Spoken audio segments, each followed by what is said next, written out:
नमस्कार, स्वागत है। मैं हूं अभिषेक और आप देख रहे हैं अभिषेक एकेडमी का यह ऑनलाइन यूट्यूब चैनल। दोस्तों, आज की वीडियो के माध्यम से पुनः आपके सेवा में मैं हाजिर हूं और आज की वीडियो होगी जो पर्यावरण अध्ययन के प्रैक्टिस सेट पे आधारित होगी, जो यूपी टेट के निचोड़ को हम आसान भाषा से समझेंगे। आज के वीडियो में 30 प्रश्नों की श्रृंखला आपके प्रैक्टिस सेट को कवर करेंगे। देखेंगे कि आपकी तैयारी कैसी है। पूरा 30 प्रश्नों को आप कवर कीजिए और देखिए आप कितने प्रश्नों को सही कर ले रहे हैं। चलिए आज की वीडियो को स्टार्ट करते हैं। आज की वीडियो का सबसे पहला प्रश्न की बात करेंगे। आज की वीडियो का सबसे पहला प्रश्न है कि ब्राउन पेपर किसे कहा जाता है। तो ब्राउन पेपर किसे कहेंगे? जूट को बोलते हैं कि कपास को कहते हैं कि चाय को कि रबड़ को? आपको बता दें, ब्राउन पेपर के नाम से हम किसको जानते हैं दोस्तों? तो जूट को हम क्या बोलते हैं? ब्राउन पेपर का नाम देते हैं। ऑप्शन नंबर ए आपका बिल्कुल करेक्ट आंसर हो जाएगा। इस बात को आप लोग ध्यान रखेंगे। चलिए इसके बारे में कुछ चीज़ें आपको बताते हैं। यहाँ पे देखेंगे, सर्वप्रथम पहला बात है कि स्वर्ण रेशा के नाम से किसे जानते हैं? तो स्वर्ण रेशा के नाम से हम स्वर्ण रेशा किसको बोलते हैं दोस्तों? जूट को हम लोग क्या बोलते हैं? तो स्वर्ण रेशा का नाम भी देते हैं। इस बात को आप ध्यान रखिएगा। आगे देखते हैं, जूट का उत्पादन सबसे अधिक होता है कहाँ पे? अगर आपसे पूछे कि जूट का उत्पादन सर्वप्रथम या सबसे ज़्यादा कहाँ पे होता है, तो पश्चिम बंगाल में होता है। जूट का उत्पादन सबसे ज़्यादा जो होता है वो पश्चिम बंगाल में होता है। और स्वर्ण रेशा के नाम से हम जानते हैं किसको? जूट को जानते हैं। भारत में चाय की बात करें तो चाय का सबसे बड़ा उत्पादक राज्य की बात पूछे तो याद रखेंगे, भारत में सबसे ज़्यादा चाय का उत्पादन कहाँ पे होता है? तो असम में होता है। कहाँ पे होता है? असम में होता है। चाय में एक निकोटीन नामक मादक पेय पदार्थ पाया जाता है, जो कि एक नशीला पदार्थ होता है। इसको आप लोग याद रखेंगे। तो भारत में चाय का सबसे बड़ा उत्पादक की बात करें तो असम को आप लोग ध्यान रखिएगा। आगे देखते हैं, ग्रीन गोल्ड क्रांति से संबंधित है। याद रखेंगे, ग्रीन गोल्ड क्रांति किससे संबंध रखता है? तो चाय उत्पादन से। इस बात को आप ध्यान रखेंगे। आगे देखते हैं, भारत में रबड़ का सबसे बड़ा उत्पादक राज्य की बात पूछे, आप तुरंत बताएंगे केरल। भारत में सबसे ज़्यादा रबड़ उत्पादन की बात कहाँ पे होता है दोस्तों? केरल में होता है। और इसके बाद मसालों का बाग या मसालों का शहर के नाम से किसको जानते हैं? तो केरल को जानते हैं। इस बात को आप लोग याद रखेंगे। इसी क्रम में मुझे याद आ रहा है, एक प्रश्न ये भी बना था, आप लोग इसको भी, इस प्रश्न को याद रखेंगे कि जो औषधि के रूप में किसका हम प्रयोग करते हैं? तो याद रखें, अगर मसालों का बात आया है तो औषधि के रूप में एक ऐसा वृक्ष है या एक ऐसा पौधा है जिसका प्रयोग हम लोग घरों में पूजा करने के साथ साथ औषधि में भी करते हैं। उसका नाम क्या है दोस्तों? तुलसी है। ये भी बात आप लोग याद रखेंगे। क्या है दोस्तों? तुलसी है। इस बात को याद रखेंगे। चलिए आगे ले चलते हैं। विश्व का पहला ओजोन परत संरक्षण के लिए सम्मेलन कहाँ हुआ था? ओजोन परत किस मंडल का हिस्सा है? अगर आपसे पूछे तो सर्वप्रथम आप बताएंगे समताप मंडल का। एक पॉइंट तो आप लोग याद ये चीज़ रखिएगा, समताप मंडल का। और ओजोन दिवस प्रत्येक वर्ष के 16 सितंबर को मनाया जाता है। कब मनाया जाता है प्यारे? प्रत्येक वर्ष के 16 सितंबर को मनाया जाता है। और ओजोन जो परत होती है, आपको मैं एक बात पॉइंट यहाँ पे और बताऊँ, जो ओजोन परत होती है इसकी मोटाई जो होती है प्यारे, ये इसकी जो मोटाई होती है इसको हम नापते हैं किसमें? डाप्सन इकाई में। किसमें नापते हैं दोस्तों?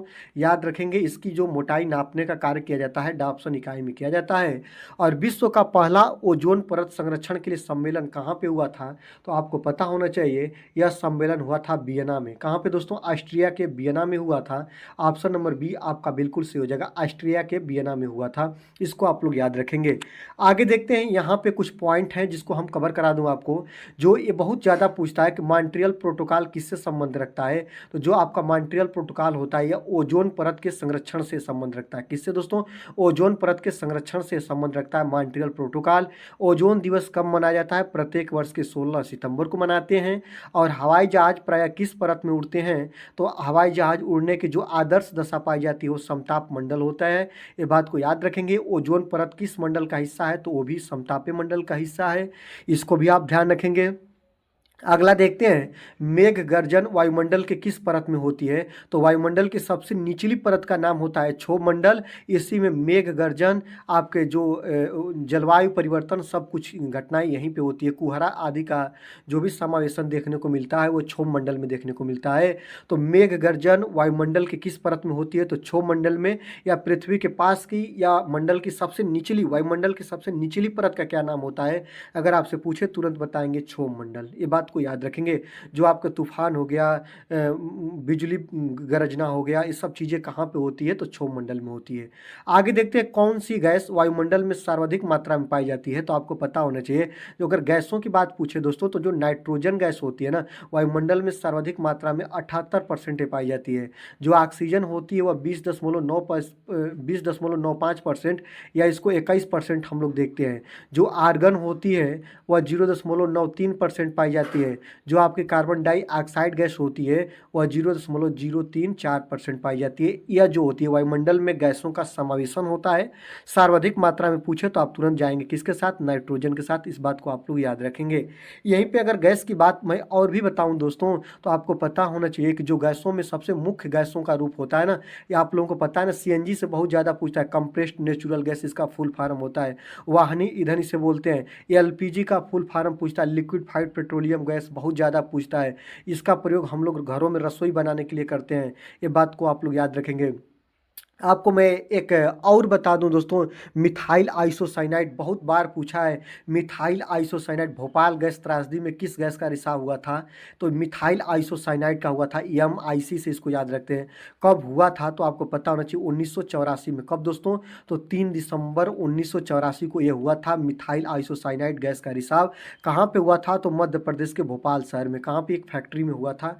इस बात को आपको याद रखना होगा, क्योंकि ये चीज़ें कई कई बार पूछा है, इसलिए आप इसको ध्यान रखेंगे। अगर आपको मैं एक चीज़ और बता दूं यहाँ पे ना, तो आप लोग इसको एक चीज़ को याद रखेंगे। एक बहुत इम्पॉर्टेंट है जिसका नाम है दोस्तों हरित गृह प्रभाव, या उसको बोलते हैं ग्रीन हाउस गैसें या ग्रीन हाउस गैस।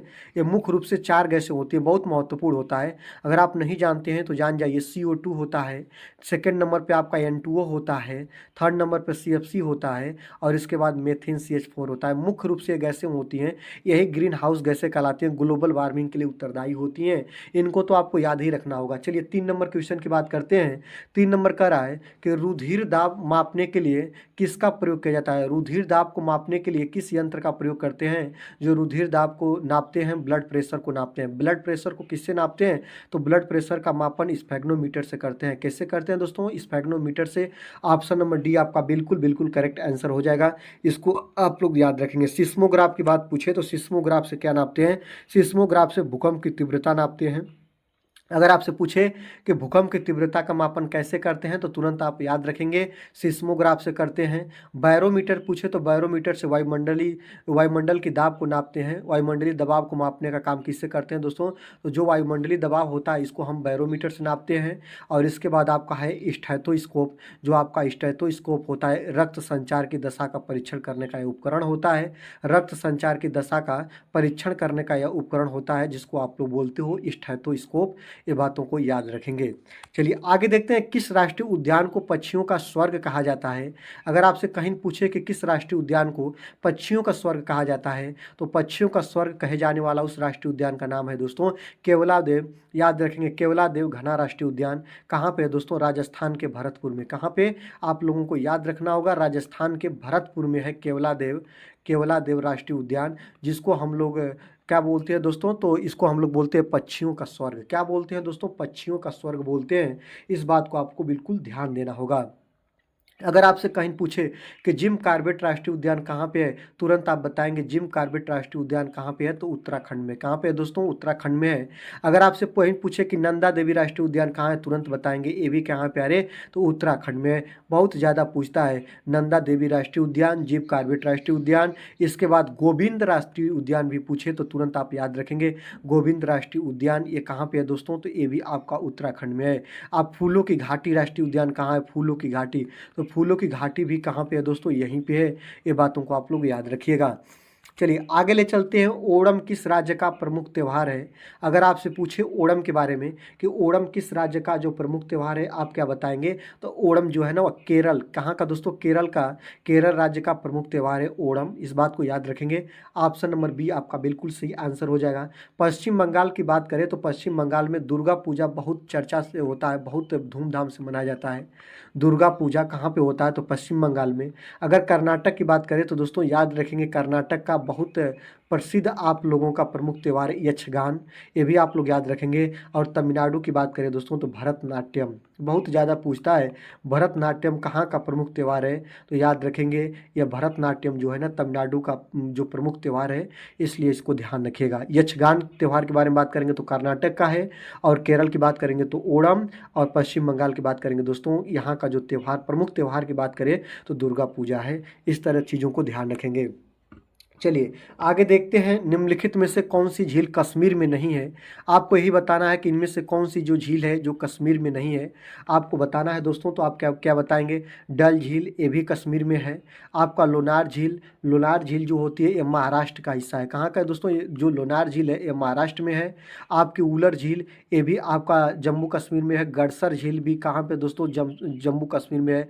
कौन नहीं है? तो लोनार झील है। कहाँ पे दोस्तों? ये महाराष्ट्र की है। ऑप्शन नंबर बी आपका बिल्कुल करेक्ट आंसर हो जाएगा।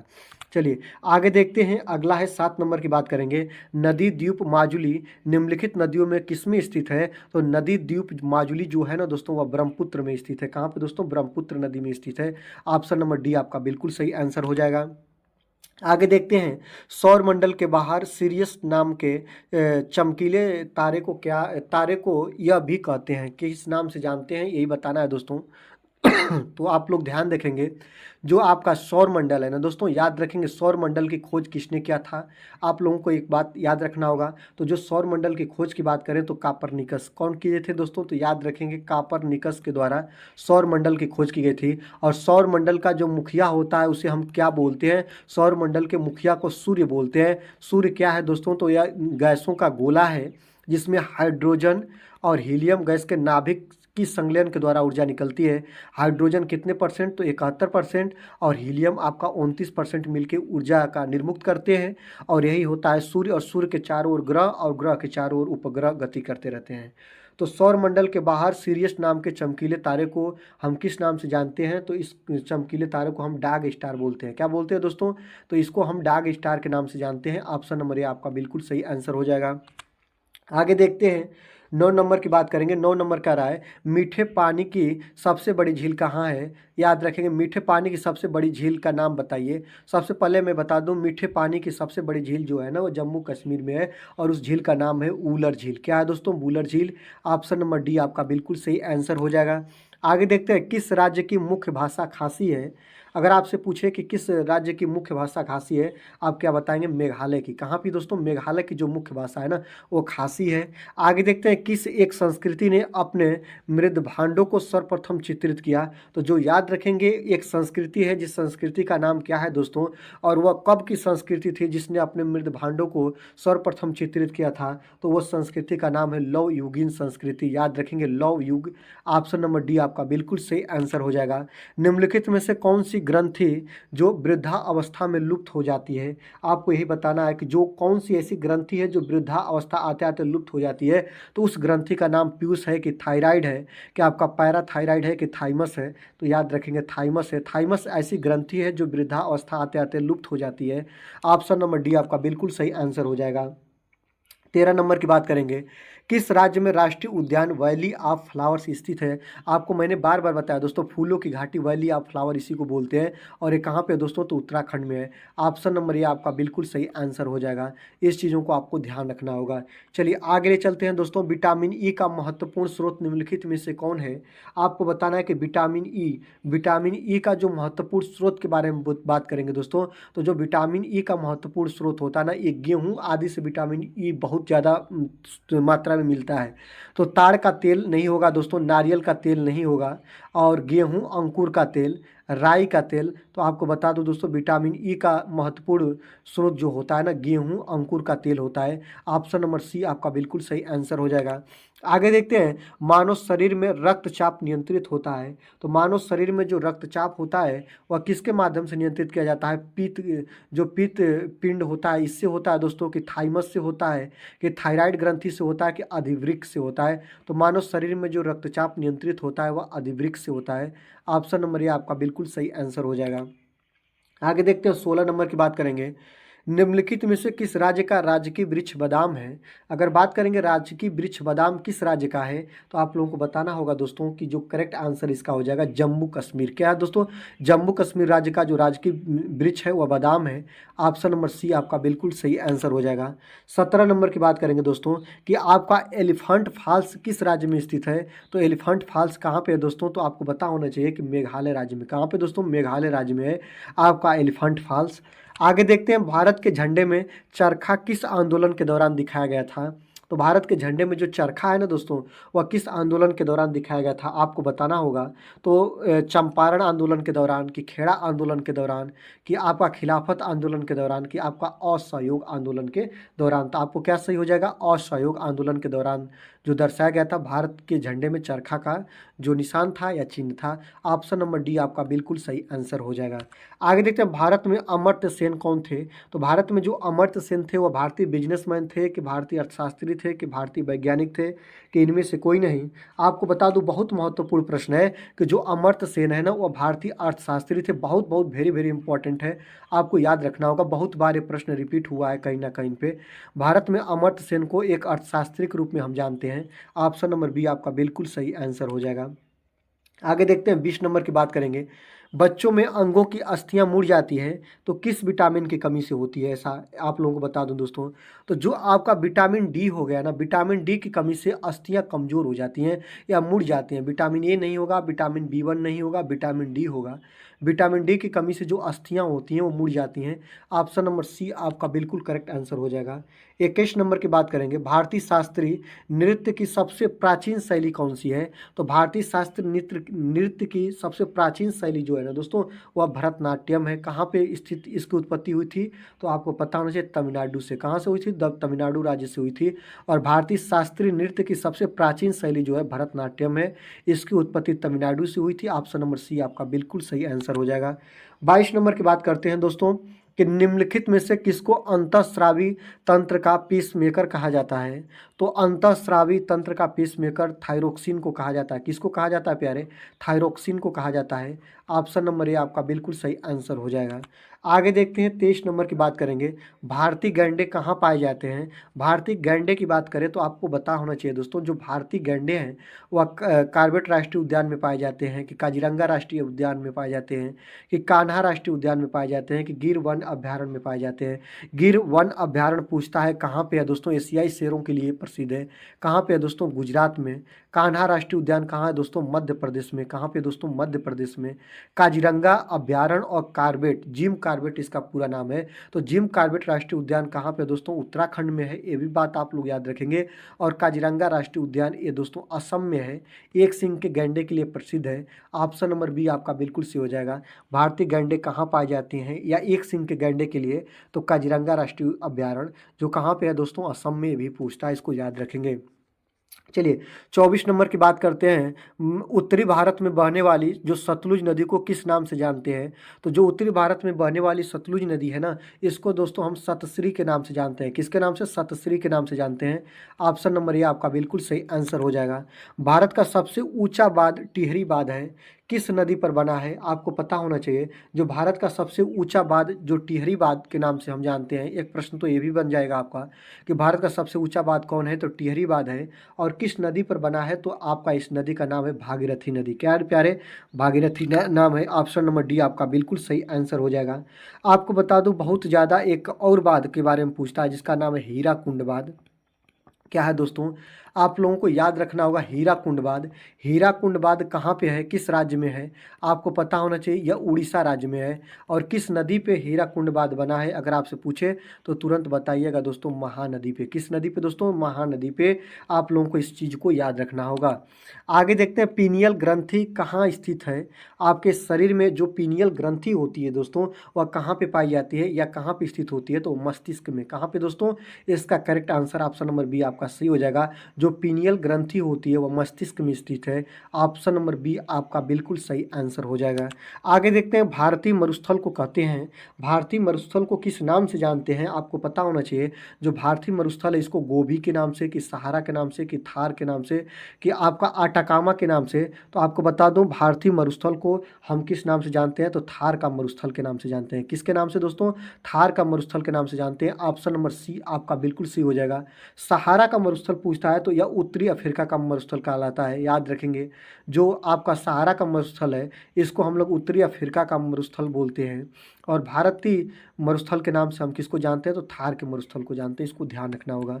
आगे देखते हैं, 28 नंबर की बात करेंगे दोस्तों, कि निम्न में से कौन एक उत्तर भारतीय नृत्य है? आपको बता दूं दोस्तों, उत्तर भारतीय नृत्य के नाम से हम किसको जानते हैं? कथक को। किसको जानते हैं दोस्तों? याद रखेंगे, किसको जानते हैं? तो कथक को जानते हैं। ऑप्शन नंबर ये आपका बिल्कुल सही हो जाएगा। इसको हम लोग उत्तर भारतीय नृत्य के नाम से जानते हैं। ऑप्शन नंबर ये आपका बिल्कुल सही आंसर हो जाएगा। आगे देखते हैं कि प्रथम परखनली शिशु का नाम क्या था? अगर आपसे कोई पूछे कि प्रथम परखनली शिशु का नाम आपका आस्था था, कि आपका इंद्रिय था, कि आपका डॉली था, कि आपका लुइस था, तो याद रखेंगे प्रथम परखनली शिशु का नाम क्या था दोस्तों? लुइस था। ऑप्शन नंबर डी आपका बिल्कुल सही आंसर हो जाएगा। आगे देखते हैं, सब्जियों को धोने से कौन सा विटामिन निकल जाता है? अगर आपसे पूछे कि सब्जियों को धोने से कौन सा विटामिन निकल जाता है, तो उस विटामिन का नाम क्या है दोस्तों? Vitamin C. विटामिन सी को जल से धोने से इसका गुणवत्ता खत्म हो जाती है, या सब्जियों को धोने से विटामिन सी क्या हो जाता है प्यारे? नष्ट हो जाता है। आपको पता होना चाहिए। मैं ऐसा क्यों बता रहा हूँ, देखिएगा। Vitamin A, vitamin B, vitamin C, vitamin D, vitamin E और विटामिन के, पूरे 6 प्रकार के विटामिनों का रूप मिलता है, जिसमें कहता है कि विटामिन बी और विटामिन सी, क्या दोस्तों? विटामिन बी और विटामिन सी ये जल में घुलनशील होते हैं। तो जहाँ भी विटामिन बी आएगा, विटामिन सी आएगा, अगर जल से आप लोग उसको धोइएगा तो वह नष्ट हो जाएगा। लेकिन आपका विटामिन ए हो गया, विटामिन डी, विटामिन ई और विटामिन के, मतलब ए, डी, ई के, ये जल में घुलनशील नहीं होते हैं। किस में घुलते हैं प्यारे? तो ये वसा में घुलनशील होते हैं। और आपका बी सी क्या होता है दोस्तों? ये जल में घुलनशील होते हैं। दोनों चीज़ों को आप लोग याद रखेंगे दोस्तों। 30 प्रश्नों का यह प्रैक्टिस सेट हुआ खत्म। वीडियो कैसी लगी? वीडियो अच्छी लगी तो आप जरूर से जरूर लाइक करिएगा। चैनल पर नए हैं तो सब्सक्राइब करके बेल आइकन को प्रेस करेंगे। दीजिए आज की वीडियो से